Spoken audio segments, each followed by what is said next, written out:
Hey guys, my name's Jordan and welcome back to my gaming channel named It's Game Productions, and today we are back with another episode of the much loved Clips and Tips, the series in which you ask me questions and I do my best to answer them as best I can.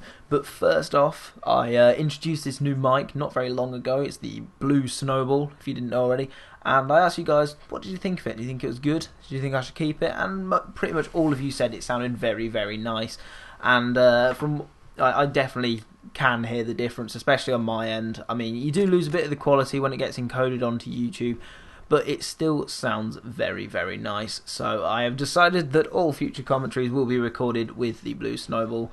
And yeah, thank you guys for helping me with all the testing out of it and putting up with me going through all these different settings and messing it up and stuff like that. But we've got it all working in the end, which is, well, it's really good then, isn't it? And anyway, so we'll get on to the questions straight away. There wasn't actually too many this episode, so I actually have enough time to spend a little bit more on each individual question. So our first question is from Newbie Professional, which I believe is that, I think, you were Sam Gaming and now you're Newbie Professional. I could be wrong, but I think I recognise the picture. But he says, once I've installed the RAM into the motherboard, what should I do? So if you don't remember, quite a while back he was asking about RAM upgrades, and I suggested the RAM he should get to upgrade. So basically, when you've installed RAM into any motherboard, it should pretty much automatically detect the new RAM and should assign it all the right speed, the right capacities and everything like that. You just have to double check. So what you do is when you boot up, you just spam the delete key to get into your BIOS settings, and then there should be something like a little tab in your BIOS called System Information or something along those lines, where you can find out about everything that's in your computer, including like your processor temperatures and pretty much everything like that. And it should say your RAM in there, and it should state the full capacity. Now, do not be worried if the RAM speed is being listed as half of what the RAM you bought is.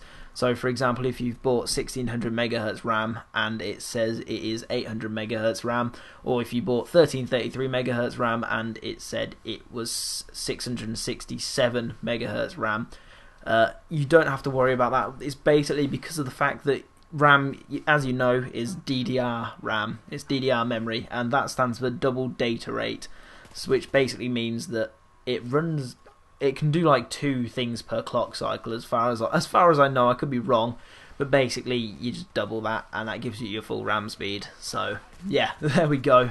It depends on the different BIOS manufacturers as to whether it shows it as 800 megahertz or if it shows it as 1600 megahertz, for example. But if you do get that and you're wondering why, then now you know, and you know not to worry. And you also asked how to buy DxTory in the UK.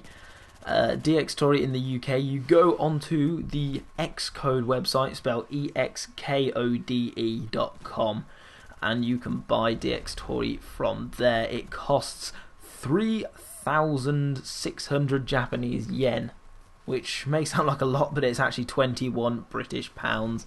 And I can actually quickly convert. Oh no, I can't. Google's really confusing. US dollars. Where are we looking? US dollars. Here we go. And it is 34 US dollars, so it's not too expensive. It sounds a lot more expensive when you see it in yen, when it's like 3,600 yen. But you can buy it from that website using anything. So you can use Visas, American Expresses, pretty much everything. You can also use PayPal as well, which is what I would recommend to buy pretty much everything internationally, because they have really good exchange rates and such. And yeah, that's where I'd recommend buying DxTory from. And you also asked, should you get a second Seagate Barracuda 500 gig hard drive to record to? Yes, you should always record. In my experience especially, you should always record to a separate hard drive than the one that you have got all your games and your operating system installed on. Now, you're much better off getting a 7,200 RPM hard drive as opposed to a 5,400 RPM hard drive. So if you get one of them, you'll be looking at a write speed of about 115 megabytes a second, which would be perfectly fine for you to record 1080p DxTory files to in medium quality with no compression, and they turn out really, really nice, like pretty much identical quality to what you see in the game. I've no idea, like, I cannot tell the difference between RGB true quality and the medium quality preset on DxTory.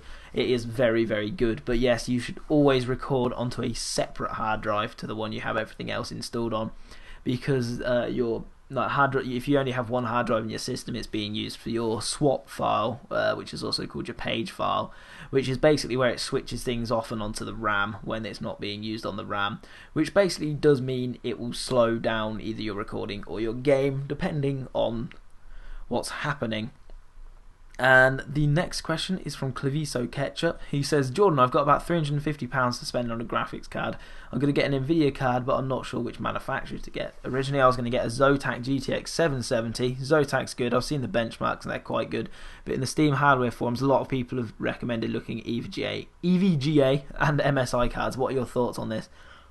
With graphics cards, I can personally say that I would recommend you stick with the big three, which is MSI, Gigabyte and Asus with graphics cards. I've also had very good experience with XFX cards, although to be fair, my XFX card is starting to die now. I have the XFX 6850, and I don't actually think XFX do Nvidia cards either, which is unfortunate. But if you're looking for an AMD card, which you're personally not, but if anyone else is looking for an AMD card, then XFX are a pretty good brand. Mine has started dying, the fan started going, but it has seen some pretty heavy use over these past 3 years, and I have been running it overclocked for a very, very long time. I think I've been running it overclocked for about 2 years. So it's not like dying bad, it's just become very, very noisy, and it's something I can fix easily if I get £10 and buy a new fan for it. But other than that, I can really recommend the card. I mean, it stood up really well to the test of time. I know people who've been using Gigabyte cards for a very long time, and I do actually know somebody who's got two EVGA GTX 460s, which they've been running for about 5 years. So EVGA cards are also very good.